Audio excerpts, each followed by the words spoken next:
Hi guys, I am Kumar. एक Tata steel की तरफ से एक और सुनहरा अवसर आया हुआ है जो कि ऑन रोल वर्क में हायर कर रही है, जो कि परमानेंट है और इसका जो जॉब लोकेशन है वो अंगुल है। तो टाटा स्टील की तरफ से जो फॉर्म आया है उसमें कुछ रिक्वायरमेंट है, तो देखते हैं इसमें क्या क्या इसका रिक्वायरमेंट है। तो हम इस पर रिक्वायरमेंट देखने के लिए पहले हम लोग इंस्ट्रक्शन देख लेते हैं यहाँ पहले कि क्या क्या इसमें इंस्ट्रक्शन है। तो पहले लिखा हुआ है application are invited from candidate interested to join Tata Steel limited on permanent role, जो कि लोकेशन इसकी अंगुल में है, उड़ीसा। तो इसमें जो इंटरेस्टेड कैंडिडेट है वो भर सकते हैं। तो चलिए देखते हैं इसका रिक्वायरमेंट में क्या क्या इंस्ट्रक्शन है। तो पहले लिखा है मिनिमम क्वालिफ़िकेशन। मिनिमम क्वालिफ़िकेशन क्या क्या देखते हैं क्या है।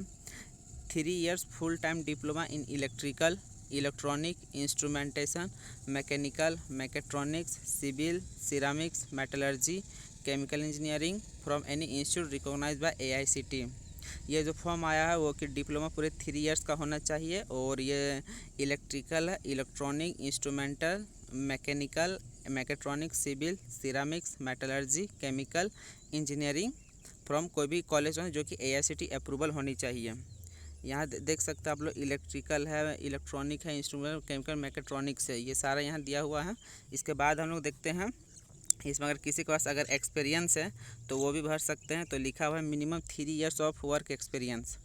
अगर किसी के पास अगर 3 years का अगर एक्सपीरियंस है तो वो भी भर सकते हैं। उसके बाद देखते हैं मार्क्स लिखा हुआ है, इसमें मार्क्स है, इस जगह पे मेरा एक्सपीरियंस लिखा है। अगर 3 years से जिसके पास एक्सपीरियंस है वो भी भर सकते हैं इस फॉर्म को। अगर उसके बाद देखते हैं वो मार्क्स लिखा हुआ है, मार्क्स में मिनिमम 55% मार्क्स जो कि aggregate in diploma engineering in general candidate, minimum 50% marks aggregate in diploma engineering from SC/ST candidate. और इसमें मार्क्स बेसिस में अगर बात करें दोस्तों तो इसमें लिखा हुआ है जैसे जनरल कैंडिडेट के लिए 50% मार्क्स होनी चाहिए और ST/SC की अगर बात करें तो वो 50% मतलब होनी चाहिए डिप्लोमा एग्रीगेट परसेंट, जो कि एग्रीगेट परसेंट जो लास्ट ईयर 5th और 6th सेमेस्टर में बनता है। उसके बाद दिया हुआ है एज, उसके बाद है एज। तो एज में अगर हम बात करते हैं तो एज में देखते हैं क्या क्या लिखा हुआ है। General candidate should have been born on after 1 July 1990 and before 1 July 2004। ST/SC candidate should have been born on after 1 July and 1987 and before 1 July 2004। जो इसमें एज का जो रखा हुआ है कि क्राइटेरिया जो रखा हुआ है उसका जो एज 1990 से बाद और 2004 से पहले होनी चाहिए डेट ऑफ बर्थ, और ST/SC के लिए 1987 और 2004 से पहले इस जगह पे दिया हुआ है। तो इसे थोड़ा सा देख ले, उसके हिसाब से अपना फॉर्म भर सकते हैं। उसके बाद एमोलमेंट्स मतलब देखते हैं क्या क्या है। इसमें रखा गया है एमोलमेंट्स में कि the selected candidate will B provisionally placed at starting basic salary ₹17,530 with CTC ₹4.6 LPA in the grade of SBD. The other emoluments and benefit will be as per company rules applicable to this grade. Candidate processing 4 years or more for relevant experience will be additional compensated as per norms.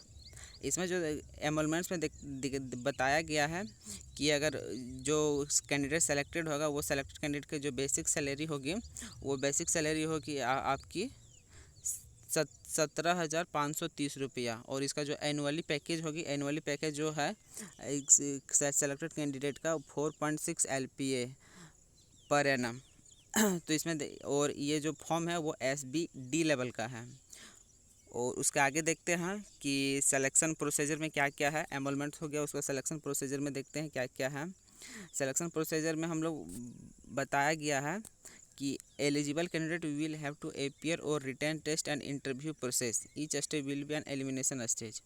देखिए इसमें पहले किया है written test भी होगा और interview का process भी होगा। जो सिलेक्शन प्रोसेस है, जो सिलेक्शन प्रोसेस में रिटर्न भी होगा और इंटरव्यू होगा, दोनों होगा। उसके आगे लिखा है eligible candidate who are currently employed with Tata group company subsidiary associate company will need furnish an NOC from the present employer before being considered for employee in Tata Steel. The NOC will have to produce before the candidate is called the interview. तीसरा में बताया गया all selected candidate will have to declare medically fit as per company medical fitness. चौथा में दिया गया है all selected candidate will undergo background verification as per company standard before their appointment. और जो पाँचवा है no reimbursement related to the travel will be made to the candidate in this process. और छठा जो सिलेक्शन का प्रोसीजर है candidate who are found ineligible as per the laid down criteria at any stage of selection process will be immediately disqualified from further selection process। और 7 में दिया है confessing in any form will automatically disqualify a candidate. उसके आगे का दिया गया है कि प्लेसमेंट में दिया गया है कि प्लेसमेंट कैसा है। तो selected candidate will be placed against vacancy as per their qualification.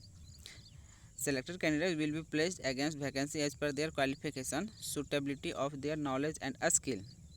और दूसरा जो है द सेलेक्टेड कैंडिडेट में बी प्लेस्ड एंड और ट्रांसफर टू एनी लोकेशन और टाटा स्टील और इट्स ग्रुप। अगर सेलेक्टेड कैंडिडेट अगर वहाँ सेलेक्ट हो जाते हैं उसके बाद वो जो टाटा ग्रुप का जो कंपनी है वो किसी भी लोकेशन आपको प्लेस कर दिया जाएगा।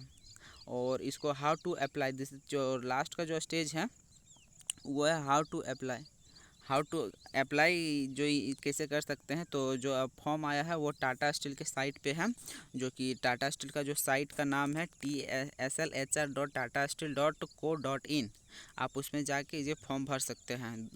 पहला स्टेज, दूसरा में इस फॉर्म को ओपन करने के बाद दूसरे में एप्लीकेशन में क्लिक करके और तीसरा में उस एप्लीकेशन के लिंक में जाके आप उसमें फॉर्म भर सकते हैं, जो कि लोकेशन अंगुल यूनिट का है।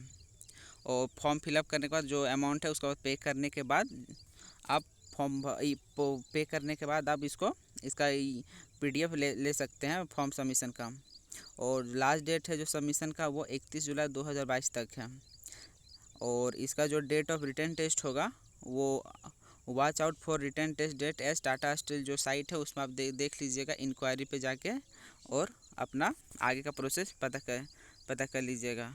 तो अगर ये वीडियो आपको अच्छा लगे दोस्तों लाइक करें, शेयर करें और इसी तरह आगे की और वीडियो में अपडेट करते रहूँगा मेटलर्जी के बारे में।